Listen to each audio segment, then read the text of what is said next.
여러분 안녕하세요. 반갑습니다. 제 이름은 고인숙입니다.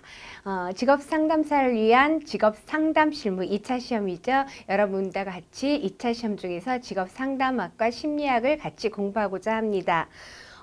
1차 시험을 준비하시고 1차 시험에 좋은 결과를 얻으셔서 저를 다시 만나러 오셨죠.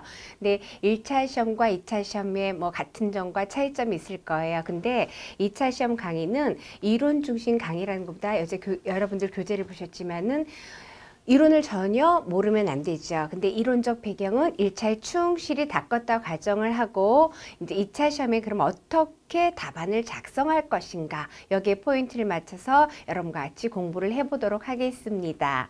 2차 직업 상담 실무가 직업 상담학, 심리학, 시장론, 정보론 이렇게 섞여서 나온다는 건 여러분 잘 알고 계실 거예요. 그렇지만 이제 직업 상담학 심리학 비중이 조금 높은 것도 알고 계실 거예요. 하지만 어떠한 것도 소홀해서는 안 된다는 것도 알고 계시겠죠? 그러면은 짧은 시간에 우리가 효과 플러스 효율적으로, 그래서 우리가 배운 용어로 효능감 있게 공부를 해보도록 같이 열심히 해보도록 하겠습니다. 바로 강의 들어가도록 할게요. 직업 상담학에 관한 것부터 먼저 공부해 보도록 하지요.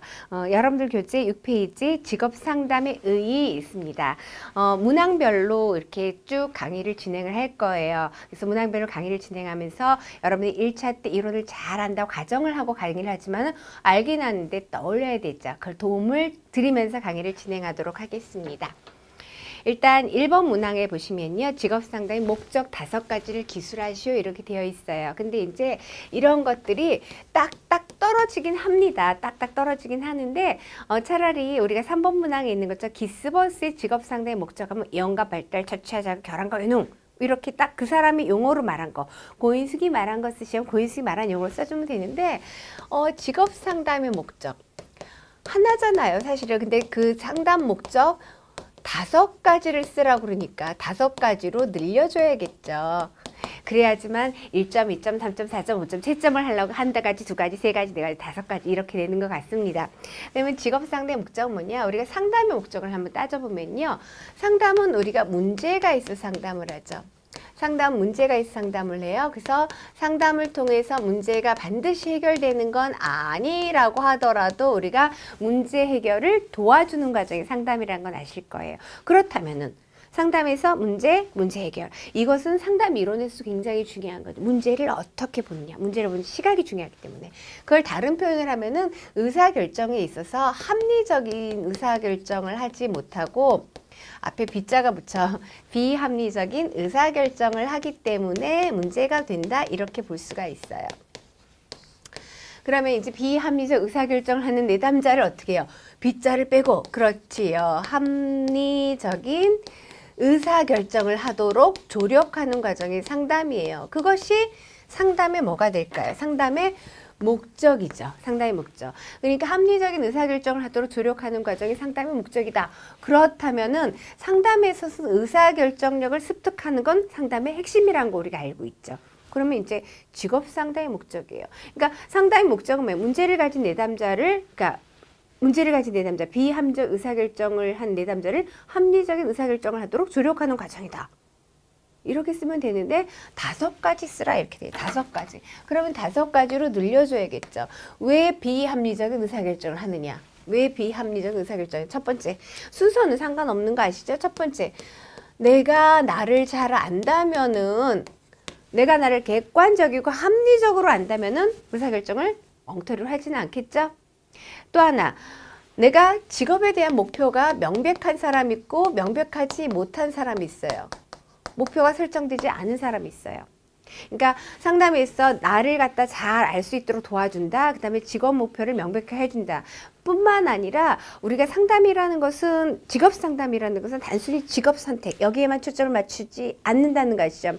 나의 좀 더 직업보다는 조금 포괄적인 의미, 진로 결정, 진로 계획 결정보다는 좀 계획.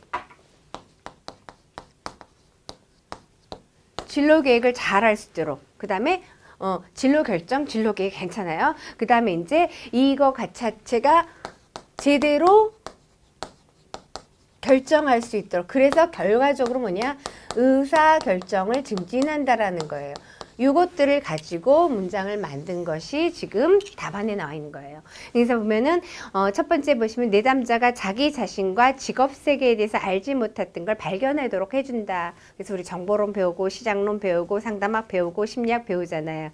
그 다음에 두 번째 직업 목표를 명백히 해준다. 그 다음에 잠정적으로 선택한 진로 결정 아니면 또 4번에서 진로 계획. 그 다음에 이제 의사결정력을 증진시켜준다. 그래서 결국은 이걸 통해서 내담자가 성장하도록 이런 걸 통해서 결국은 상담을 통해서 내담자의 성장을 이끌 수 있도록 하는 것이 상담의 목적이고 이거 앞에는 이제 직업 상담의 목적이니까 직업적 성장을 도모하는 것이 직업 상담의 목적이다. 이렇게 볼 수가 있습니다. 그래서 상담을 통해서 이제 직업 상담의 목적은 직업적 문제를 가진 내담자를 문제 해결을 조력하는 과정이다. 이렇게 하면 되는데 그것을 5가지 늘려봤습니다. 2번 문항으로 한번 가볼게요. 2번 문항으로 가게 되면요. 2번 문항에서는 뭐라고 하면 목표 설정 유의점. 목표 설정 시 유의점.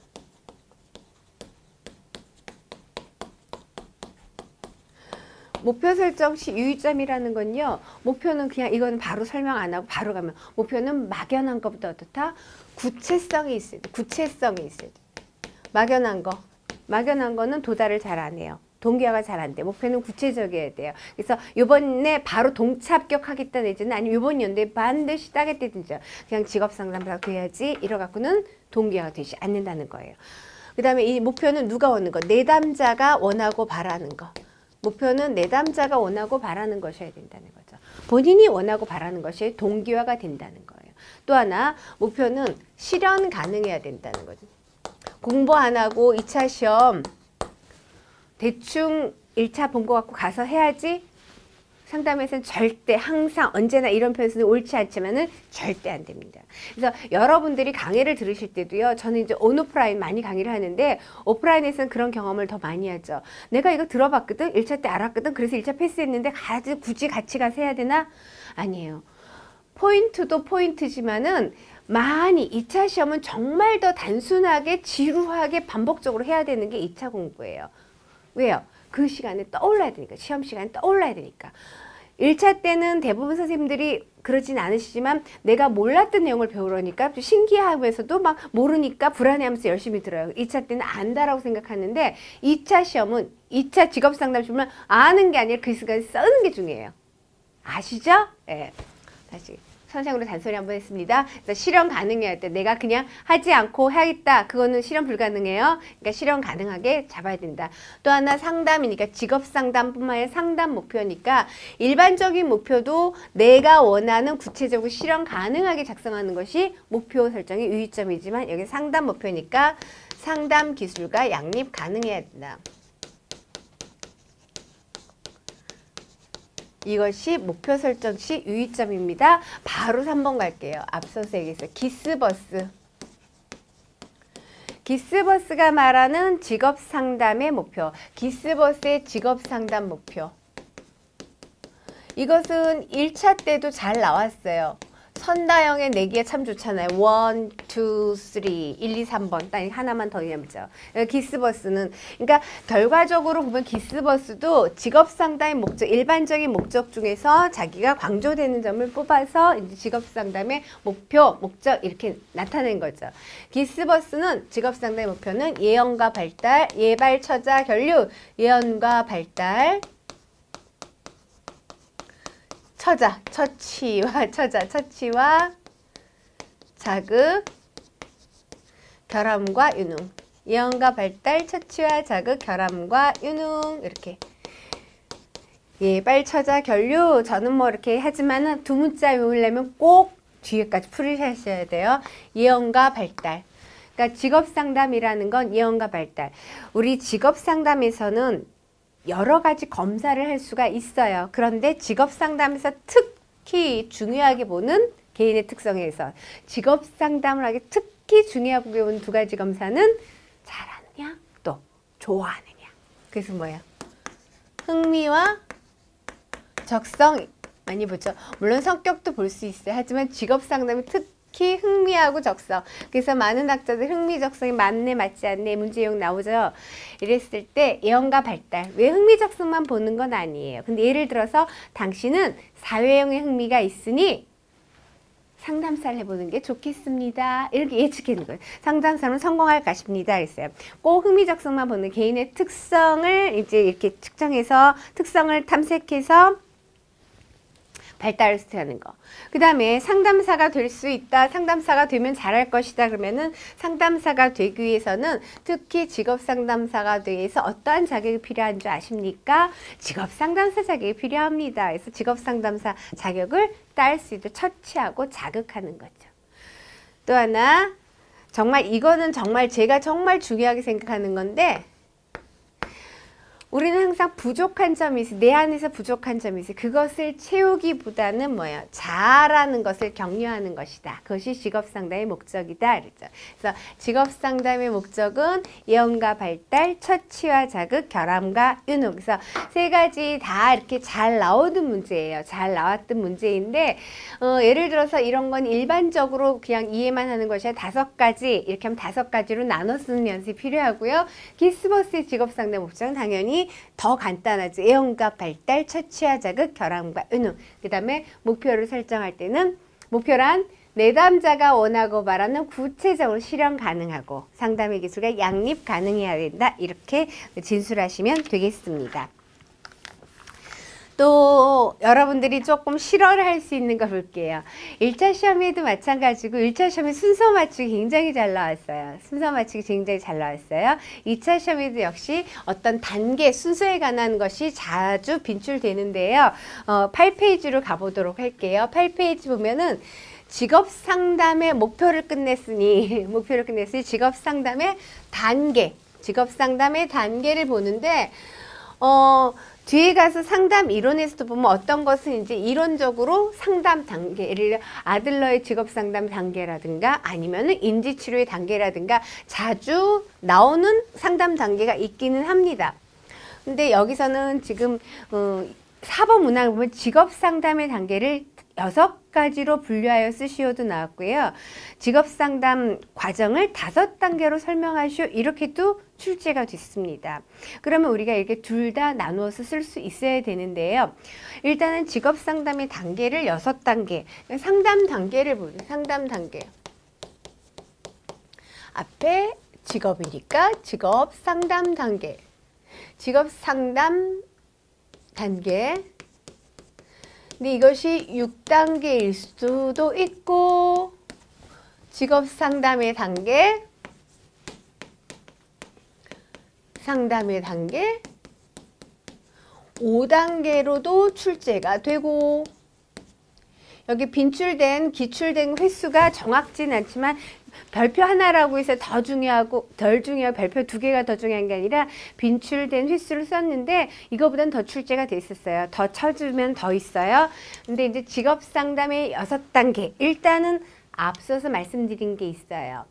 상담은 왜 한다? 문제 때문에 한다. 문제로부터 한다 그랬어요. 그러니까 6단계를 나누면 커다란 덩치를 먼저 생각하시면 돼요.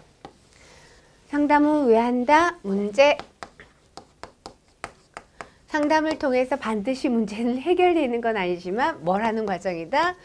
문제 해결을 조력하는 과정이다. 이렇게 크게 나죠. 그러니까 앞에는 문제가 뭐냐? 그래서 당신의 목적이 뭐냐? 이걸 알아보는 단계라면 뒤에는 문제를 해결하는 거, 목적을 달성하는 단계, 목적 달성하는 단계 이렇게 크게 나눠 볼 수가 있겠죠. 그러면은 내담자가 가진 문제가 무엇인지 알아보려고 해서 상담에서 가장 먼저 어떠한 상담 이론에 접목한 상담 기법을 적용하더라도 제일 먼저 해야 될 것은 내담자와 상담자의 뭐가 형성돼요? 관계 형성이 돼요. 관계 형성이 돼야 된다는 건 왜? 문제는 내담자의 문제 있죠? 근데 내담자의 문제가 발생하게 된 여러 가지 다양한 정보를 얻어내기 위해서는 내담자로부터 있는 그대로 정보를 도출시키기 위해서는 래퍼가 형성이 돼야 된다는 거 아시죠? 그래서 2차 강의할 때는 더 좋아요. 1차가 어느 정도 기본 베이스가 됐기 때문에 제가 이런 거 팍팍 나갈 수가 있잖아요. 그래서 관계가 형성돼야 돼. 그러니까는 첫 번째 들어가기, 관계 맺기. 관계 형성하는 거예요. 그리고 내담자가 왜 그러한 행동을 하는지, 왜 이런 문제가 발생했는지 이렇게 해서 내담자에 대한 정보를 수집하는 거예요. 정보 수집. 누구에 관한? 내담자에 관한 정보를 수집합니다. 그 다음에 이 내담자가 왜 이러한 행동을 하는지 이해하고 가정. 내담자에 대한 행동을 이해하고 가정하는 거예요. 우리가 뒤에서 그래서 기스버스와 뭐가 내담자 행동 이해하고 가정하는 방법에 대해서 그래서 또 공부를 했죠. 내담자 행동 이해하고 가정하기. 이래서 내담자의 문제가 무엇인지 목적이 뭔지 파악을 했어요. 그러면은 해야 되는 건 뭐예요? 본격적으로 내담자의 문제를 해결하기 조력하는 거죠. 행동 취하기죠. 이 행동 취하기가 우리가 그냥 일반적으로 상담하는 그 상담 과정에 개입 들어가는 개입이 들어가기 위해서는 이 개입을 하기 위해서 행동 취하기 뭐예요? 다양한 자료를 얻었으니까 그건 내담자가 기본적으로 갖고 있는 자료를 얻었어요. 근데 여기서 이제 반드시 하는 심리 검사 같은 걸 실시하는 거죠. 심리 검사를 실시해요. 그리고 이제 어떤 걸 하느냐? 내담자에 관해서 정보를 심리검사 실시하는 거 보면 직업상담이니까 노동시장이라든가 직업정보라든가 이런 것들을 통해서 다 취합을 한다면 본격적으로 개입 들어가는 거예요. 상담 들어가는 거예요. 그 다음에 이제 내담자가 상담했으니까 직업 목표라든가 직업 상담이니까 직업 목표, 행동 계획을 갖다가 조금 더 발전시킬 수 있도록 조력을 한 다음에 항상 상담에서는 마지막에 뭐가 있어요? 추후 활동 있죠. 평가하기는 뭐예요? 개입이 제대로 진행됐는지 평가하는 거예요. 그래서 직업 상담의 단계 6단계로 쓰시오. 그럼 어떻게 해요? 문제 알아보는 단계, 문제를 해결하기 위해서 조력하는 단계. 이렇게 정리가 되면 되겠습니다. 그럼 5단계는 어떻게? 5단계도 마찬가지예요. 상담에서 가장 먼저 해야 될 건 뭐라고 했어요? 관계 형성이라고 했어요. 그래서 저 먼저 관측목 개평.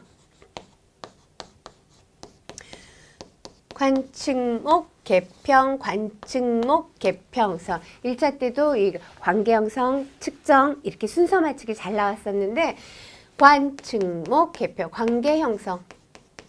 이유는 설명 안 해도 알죠. 어떻게 해요? 상호 존중에서 내담자 상대와 관계 형성이 되지 않으면 문제 해결을 도와줄 수가 없겠습니다. 왜요? 다양한 정보를 얻어내기가 어려우니까 관계 형성.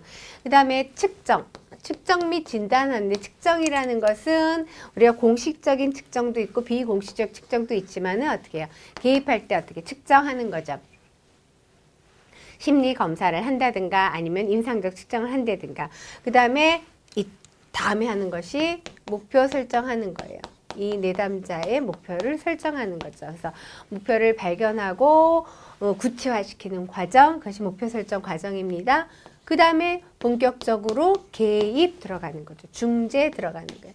개입, 중재, 상담 기법을 활용해서 내담자가 목표를 달성하기 위해서 도와주는 과정. 그래서 의사결정을 확실하게 잘할 수 있도록 의사결정을 촉진하는 과정이 중재입니다.